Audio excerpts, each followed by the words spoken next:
Heroine Aishwarya Rajesh Telugu hits and flop movie చెప్పుకుందాం friends. 1990 తమిళనాడులో జన్మించారు. తమిళ్ మూవీస్ ఎక్కువగా చేశారు. తెలుగులో కొన్ని సినిమాలు మాత్రమే చేశారు.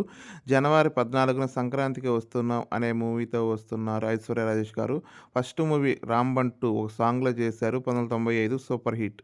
2019 Kousalya Krishnamurthy hit movie. 2019 miss match అనే మూవీలో చేశారు. Flop movie. 2020 world famous lover flop movie. 2021 tuck Jagadish Nani గారితో చేశారు. Hit movie.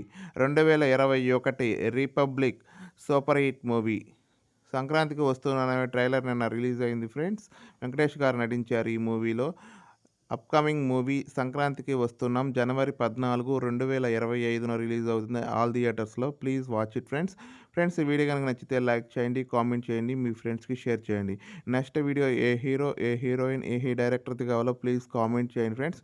నా ఛానల్లో మూవీ కంటెంట్ ఉండేది. మీకు కనుక ఇంట్రెస్ట్ ఉంటే వెళ్ళి చూడండి. Please subscribe my channel. Thank you.